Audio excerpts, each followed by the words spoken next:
বন্ধুরা, আগের দিন দেখিয়েছিলাম যে আমরা একটা কনসিল খুলেছিলাম। কনসিলটা খোলার পরে আমরা এখন 3-in-1 মিক্সার লাগিয়েছি।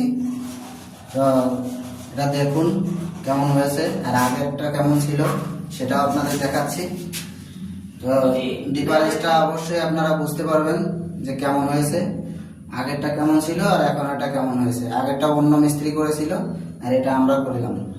হ্যাঁ, এটা 3-in-1 মিক্সার। তো দেখুন আপনাদের দেখাচ্ছি। আগের গেটআপটা কেমন ছিল বাথরুমের আর এখনের গেটআপটা কেমন হয়েছে এটা আপনারা কমেন্টে জানাবেন অবশ্যই। আর ভিডিওটি যদি ভালো লেগে থাকে অবশ্যই কমেন্ট করবেন। ধন্যবাদ।